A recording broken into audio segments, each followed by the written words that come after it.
लाख साल में तोलो, तोल तो तोल ही रहेगा। आपने एक को एक शेर तोला, एक किलो तोला, तो 1000 बार तोल के देखो, किलो तो किलो ही रहना है, उससे न कम होगा न ज्यादा होगा। ये तो हो नहीं सकता कि पिछला किलो कुछ कम था इस बार बढ़ा देते हैं। आपको तो प्रमाण, जब कोई चीज आपने मान ली तो एक कपड़े के थान को 1 गज से कितनी भी बार नाप लो, 1 गज में उतना ही आएगा जितना आता है।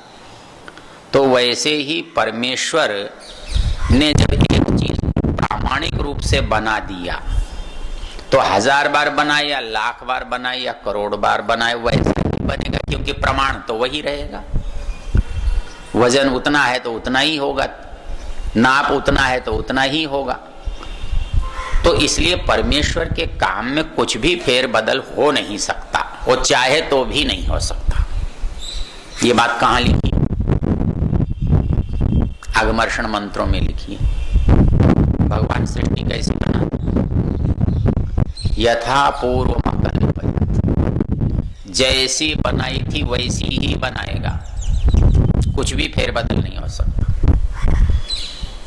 एक बार हम विद्यार्थी थे, किसी ने फ्रांसीसी ज्योतिषी ने घोषणा की कि 14 अक्टूबर या सितंबर के दिन प्रलय हो जाएगी। सब समाचार पत्रों में बड़ा विवाद होता रहा। 10-15 दिन या महीना पहले उसने घोषणा की तो रोज यही विचार की 14 को प्रलय होगा, 14 को प्रलय होगा। हम रात को सोए तो सब कहने लगे देखो कल आज रात को प्रलय हो जाएगी, सवेरे हम होंगे कि नहीं होंगे। लेकिन जब सवेरे हम उठे तो मेरे साथ एक हमारा मित्र जयदेव है, वो सो रहा था। उठते ही बोला यथा पूर्वम कल्पयत्, बोले प्रलय तो हो गई थी पर भगवान ने दूसरी बार फिर वैसी की वैसी ही बना दी। तो ये संसार जब भी बनता है, जितनी बार भी बनता है, तो परमेश्वर इसमें कुछ भी फेरबदल नहीं कर सकता। जो कुछ मनुष्य का है वो फेरबदल होता रहता है। ये यज्ञशाला पहले कैसी थी अब ऐसी हो गई। हमारे सुभाष जी ने कहा सुंदर बनानी है, बनाओ भाई, तोड़ दो, तोड़ दी, बनाओ, बना दी, और बनाना चाहे और बना लो। मनुष्य कुछ भी कर सकता है, क्यों? उसका ज्ञान अधूरा है। उस अधूरे में बढ़ भी सकता है, घट भी सकता है। घट जाएगा तो खराब बनेगा, बढ़ जाएगा तो अच्छा बन जाएगा, लेकिन पूरा तो कभी बन नहीं सकता। पूरा वो होता है जिसमें परिवर्तन संभव नहीं, और मनुष्य का कोई काम ऐसा होता ही नहीं जिसमें संभावना समाप्त हो जाए। इसलिए मनु महाराज कहते हैं पितृदेव मनुष्याणाम वेदश्चक्षु सनातन।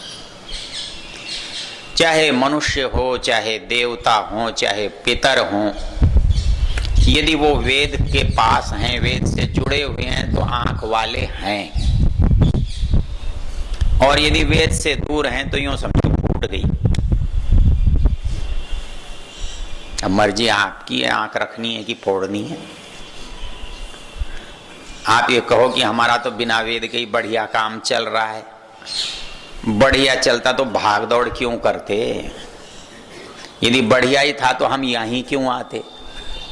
कुछ न कुछ गड़बड़ लग रही है तो आए हैं, कहीं सुधारने की इच्छा है इसलिए तो आए हैं। सुधर सकता है, वो कहता है कि वेद का चक्षु ले लो, सब अच्छा दिखेगा। अच्छा दिखेगा तो गिरने से बच जाओगे, मरने से बच जाओगे। पितृदेव मनुष्याणाम वेदश्चक्षु सनातन।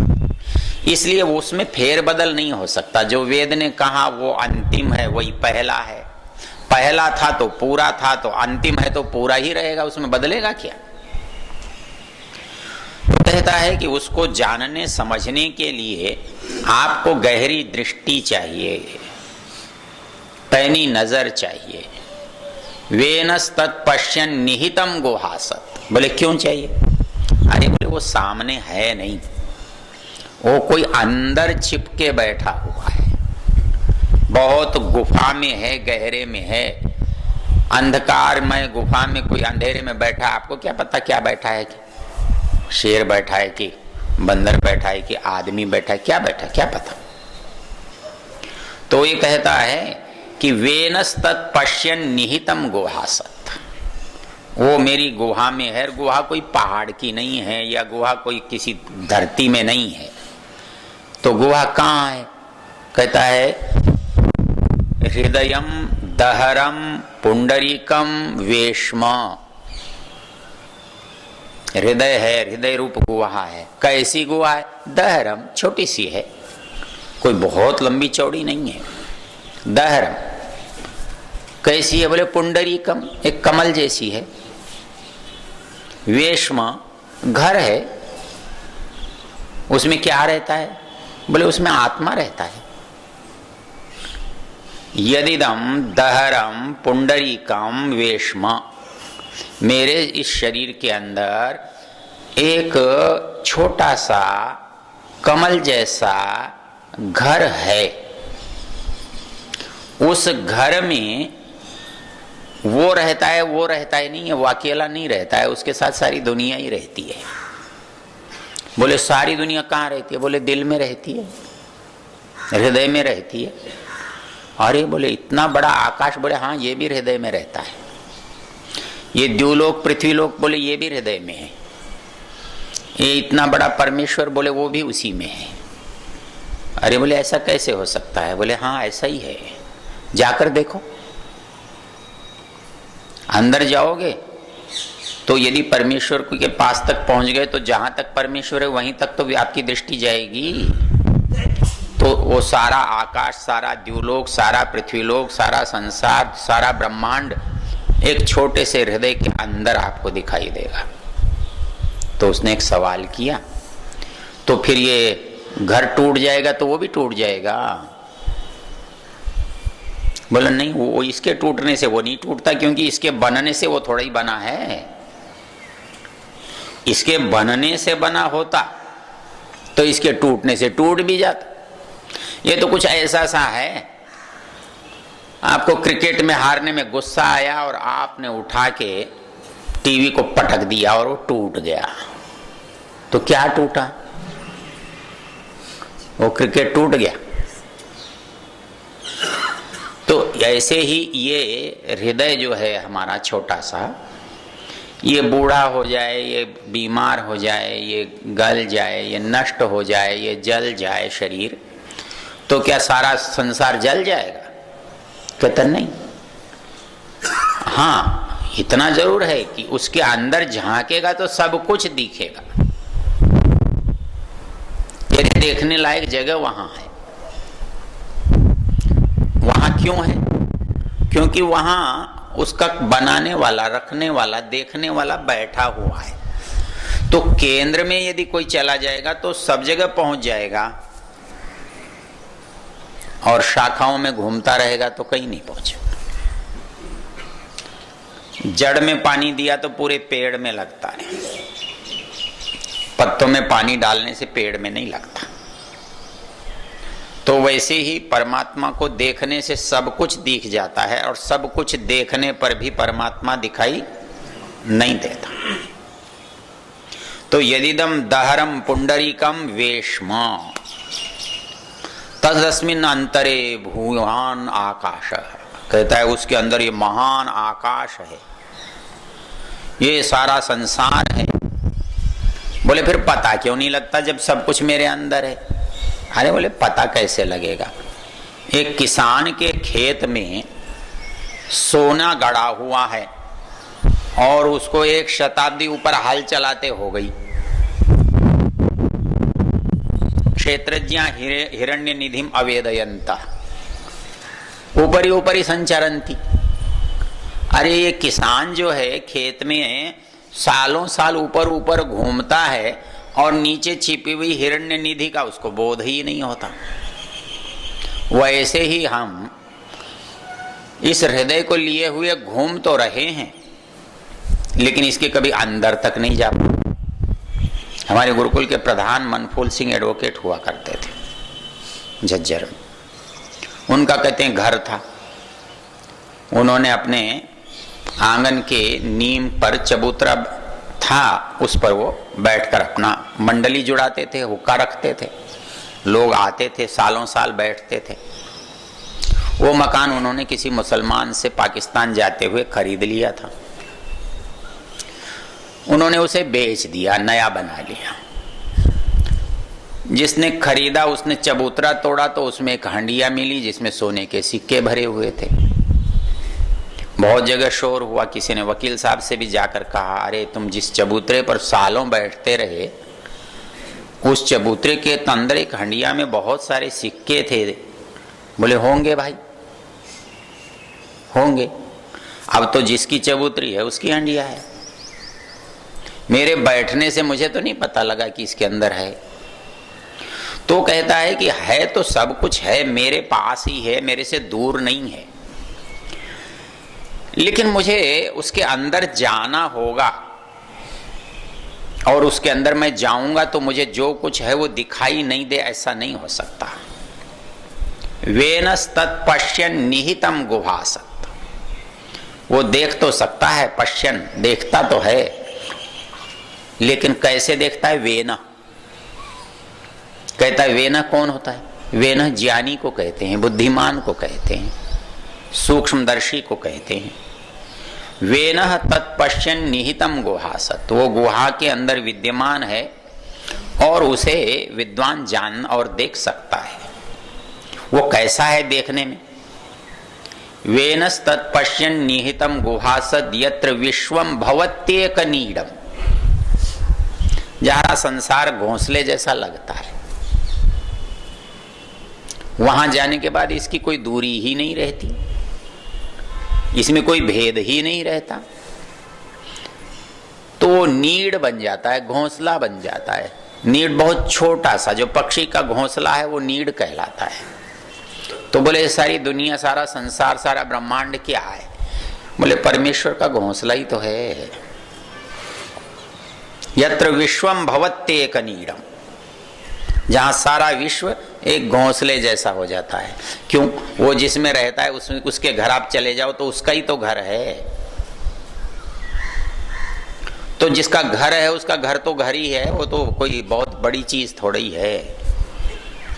तो ये संसार उसका घर है, और उसका घर है तो घर तो एक ही है ना जहां रह रहा है, कोई 1000 घर थोड़ा ही है। 1000 घर तो तब होता वो उनसे अलग होता, उसमें रहता हुआ नहीं होता।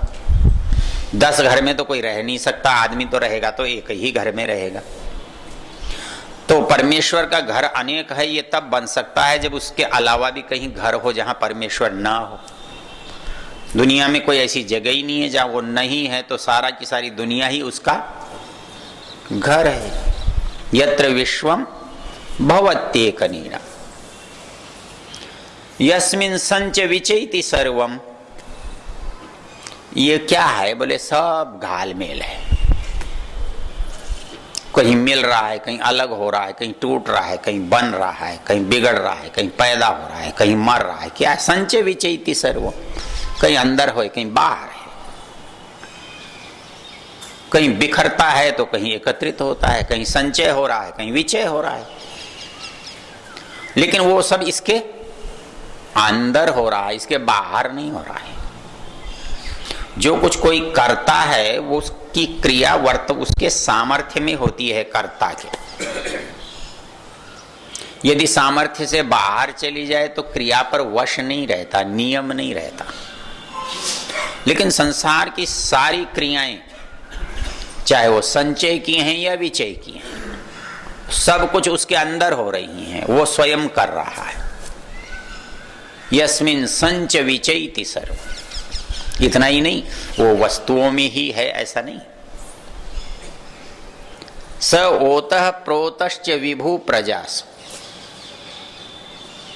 वो जो प्रजाओं में है ना उसके अंदर भी है। कैसा है? ओतः प्रोत, ओत प्रोत है। जैसे कपड़े में सूत ओत प्रोत रहता है, आप किसी भी दिशा में उससे अलग नहीं कर सकते। तो वैसे ही वो परमेश्वर इस संसार में, इस संसार की वस्तुओं में नहीं, प्राणियों में, मनुष्यों में, मनुष्य की आत्मा में ओतः प्रोतः ओत प्रोत है, वो प्रजाओं के अंदर विद्यमान है। इसके लिए उपनिषद में एक वाक्य है, छांदोग्य उपनिषद के 6ठे प्रपाठक में एक लंबा प्रसंग है, संवाद है। तत्त्वमसि, तत् त्वम असि, तत् वह, त्वम तू, असि है। तो वह तू कौन है? तो इसके गलत सलत अर्थ बहुत है, लेकिन ऋषि दयानंद ने उसके अंदर से एक वाक्य निकाल कर कहा है कि भाई इस तत् का क्या अर्थ है? त्वम कौन है? असि है, वह तू है। तो वह कौन है तू?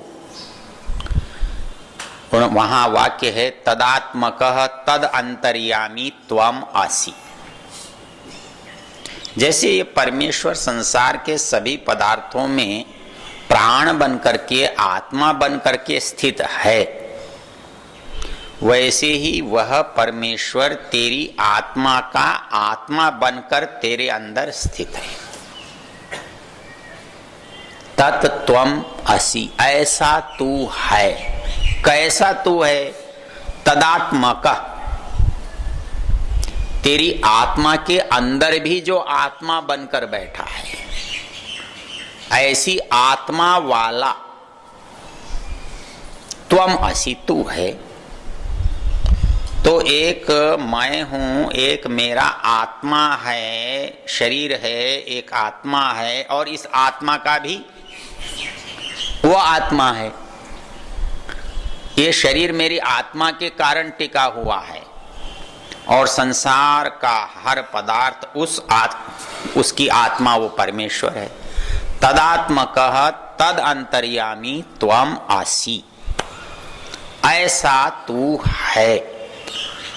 ये बात मंत्र कह रहा है। स ओतः प्रोतः विभुः प्रजासु। पूरे मंत्र का अर्थ बना, वेनस्तत्पश्यन् निहितं गुहासत् यत्र विश्वं भवत्येकनीडं यस्मिन् संच विचैति सर्वं स ओतः प्रोतश्च विभु प्रजासु।